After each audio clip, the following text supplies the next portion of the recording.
Hi, my name is Ron Perry and you're watching the Old Bay District Build. This is a project that is funded by people just like you. Patreons fuel this channel with inspiration, and I then return the favor by building scale models and miniature terrain scenes. Becoming a patron is as easy as chipping in $1, and no, this is no money grab. All funds are used to support the building of more fine-scale modeling videos. In fact, because of our amazing patrons, we have a 20-inch tall Ferris wheel that is on its way for our next project, which is another 3x5 with a carnival and a small town modeled inside it. If you are entertained in any way watching these videos, I ask that you either become a patron or check out our sponsor, Helican Focus, at modelersguild.com/HF. Thanks for watching. Before we go any further, I got a suggestion on a forum out there that people really don't comment on my threads. Thanks, guys. Thanks for that. But I got a comment, and I figured I'd do a little list of my supplies at the beginning of the video for people who don't watch my other videos. Like, I know, too much content. But, you know, here's a list of the materials I use. Mostly the glues and the screws and all that stuff.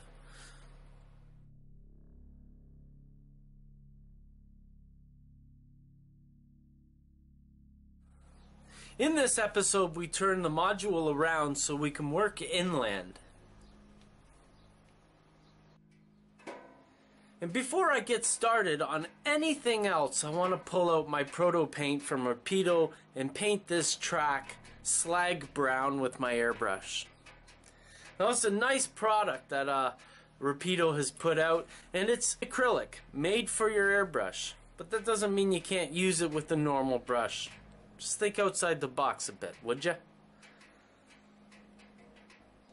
After painting the track so that it had the rail brown look to it, I used up the rest of the paint in the airbrush to kind of mold or mark out the areas of the road, just to get a visual reference of what we're looking at. It's a lot easier to see how things come into play as you start coloring these things out.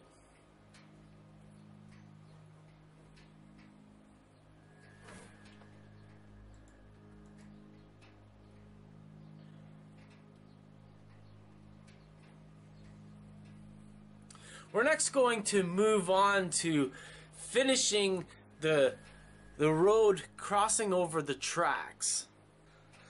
Because this is not the easiest thing to do for many people. I've seen it done in many different ways, and most people just plain grab dirt and throw it on along the tracks, and then use a set of trucks to run through to get your wheel marks into it. But that really isn't the way we should do it. Recently, I watched Ken Patterson do this exact same thing on his layout. However, some of the things that I do is a little bit different, like using foam board as the entrance and the exit to the road.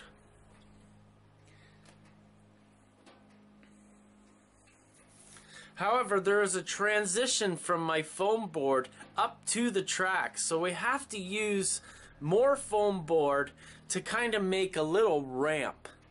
And I glue these pieces on, not profiled or shaved in any way, because what I want to do is cut them after with a nice sharp razor blade. Foam board is really an amazing tool, and I've been using it since, I don't know, about 2010 as a major component in most of my modeling. And sometimes, yes, it does look way out of scale. It's a little too big for a curb. But you know what? A lot of things are way out of scale in model railroading. However, today we're using the foam board to cross the tracks. Now, not the middle of the tracks. We're going to use some actual wood for that. More on that later. But right now, all we want to do is lay a ramp going in and going out of the tracks.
Now, before we add dirt to our road, we want to paint it our earth color. Now, we're not painting this our earth color merely because the stark white bugs the hell out of me. It's because when we put our dirt on in the next step, we don't want any white showing through. And I don't want to go back and paint all those white spots after I put my dirt on, because it's gonna look janky. Do you like that word, janky? Well, your layout doesn't like the word janky, and everybody who looks at it will also think to themselves, look at that janky looking road.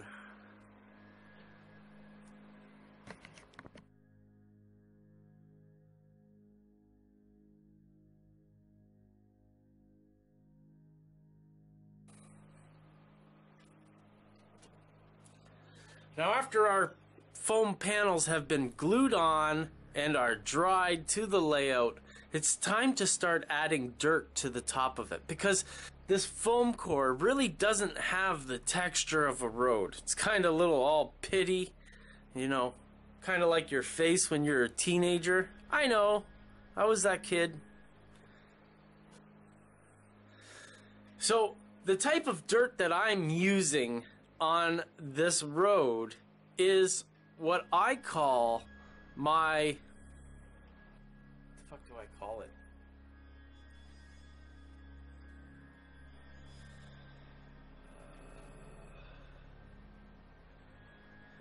Silt. Which is something that I call silt dirt. Oh, I'm making a video on it, and it's kind of hard to show in a video what you're actually talking about, so I don't know what I'm going to do with that. However, it is the finest dirt that I can make. And by saying that, it's not like the best dirt I can make. It is really, really small. I'm talking powder dirt. So we're using the powder dirt to cover the road in a nice and even layer. We don't want to have hills and valleys. We just want to have a nice even layer to glue down onto the foam.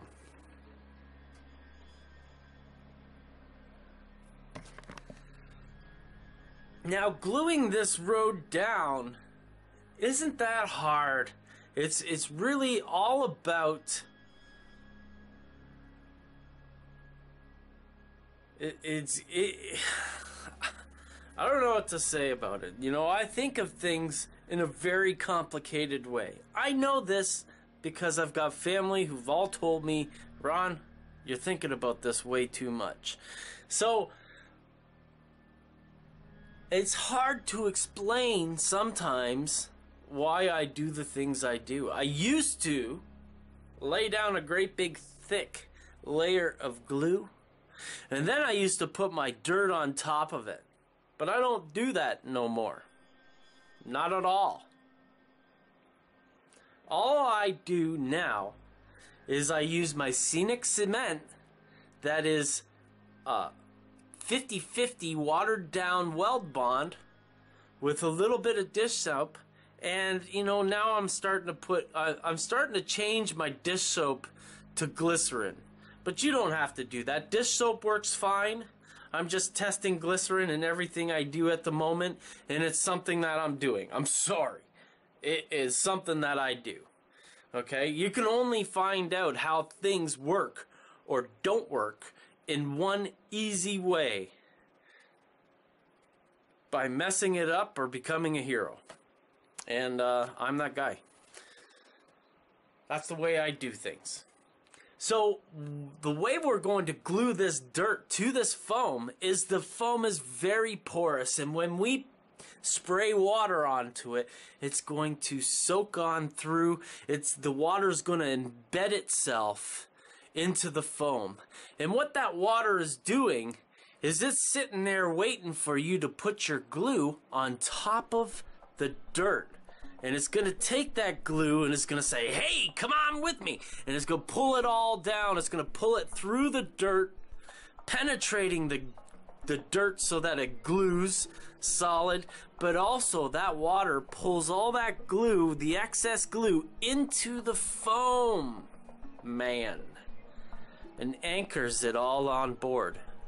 And if you use enough glue, yeah, a lot of glue, you'll actually make sure that this thing never ever cracks on you. It's just some experience. It's stuff that you got to try on your own, and you know, you'll find out what's too much and what's not enough as time goes on. I find that if I put too much glue on, that my road kind of has a sheen to it and never ever really looks dry. Kind of looks kind of dark and gluey. You know what I mean? I don't know. But when you get the consistency right, your road will dry up and look beautiful, especially with silt. I'll show you that recipe sometime. It's easier than you may think.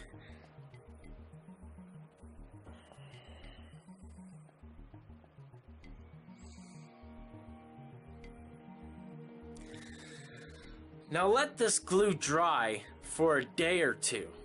Don't touch it. Don't muck with it. Don't stick your finger into it. Because if you do, it's gonna crack up. And then you're gonna say to me, Ron, my road cracked up.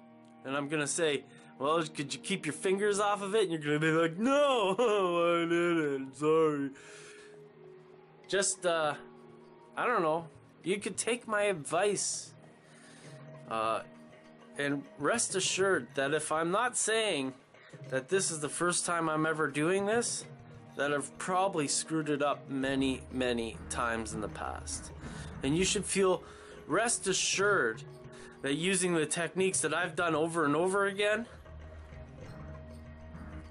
use them as the gospel. We'll make a book for it.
Now, the next technique is a technique that you've probably never ever seen before on a model railroading video ever. And the reason for this is it's really old school. Now, I'm talking so old school that, you know, even the old buggers who make videos on YouTube today don't even do this. This is like old school. Now, to find the recipe for making vinegar and steel wool stain, I think it's called iron acetate. I don't know what it's called. But it's made out of steel wool, and what you do is you dissolve it in your vinegar. I've got a video for it, and it's called Homemade Stains for Your Model Railroad. No, I'm not drunk in that video like the guy commented down below. I'm just happy. I get that gleam in my eyes. I'm all inspired. I get worked up about this stuff. I'm not drunk. I'm drunk on art. Fool. I drink at night.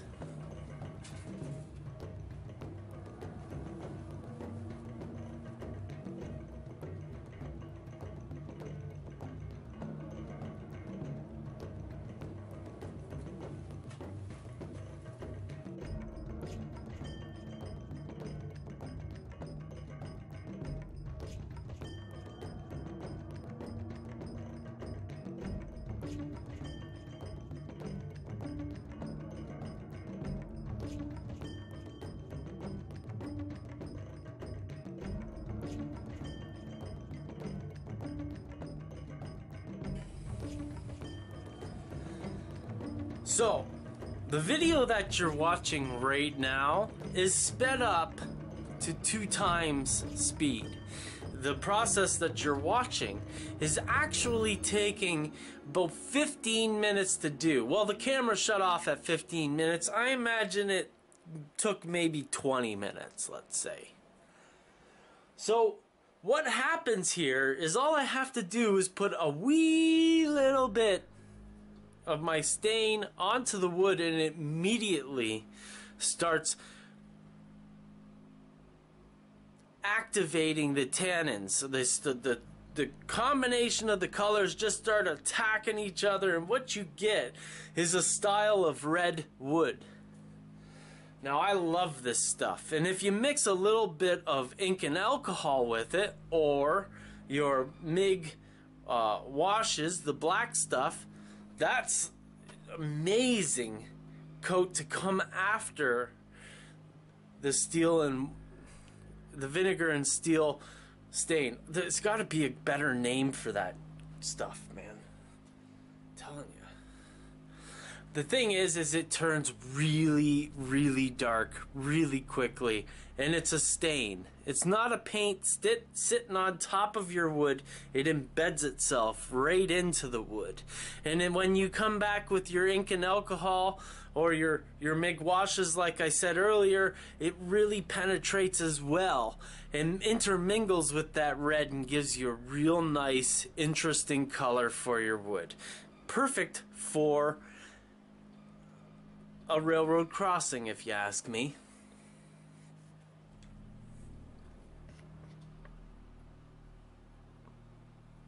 Now, I'm using crazy glue to glue this stuff down.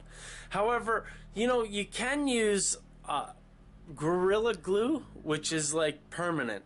And, you know, the more I use Gorilla Glue, the more I like it. Because, you know, when you first use this the foaming stuff, Gorilla Glue, it goes out of control and you hate its guts. But after you figure out how to control the foam, it's all good.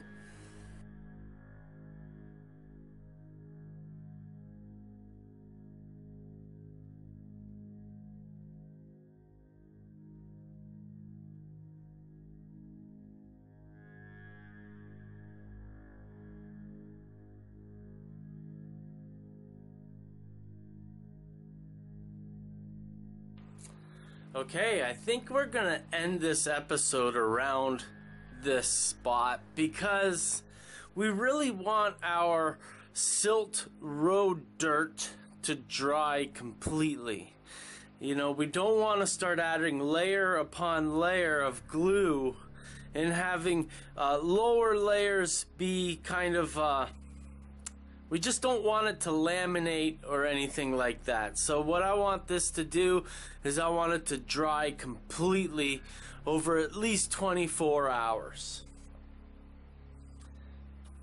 To cut away the path for the wheel sets of our rolling stock and engines, I used a razor blade, but you can do is what Ken Patterson did and use a hacksaw blade.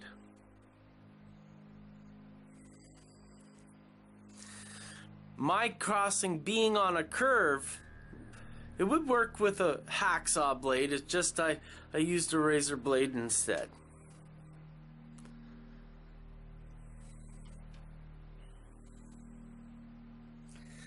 But in our next episode, we're going to add some more textures to the road. We're going to use our normal gravel style dirt. And I'm going to put that on the side of the roads. We'll see that next episode. We're also going to start adding some vegetation. We've got to add some undulations to the ground. Thanks, Jason. And we're going to put grass on top of it. I'm going to have to show you how we use Martin Welberg's scenery and stuff grass sheets. Because you really don't just plop these sheets down. You got to cut them up. You got to plan them out so that they sit properly. And it's kind of a trick.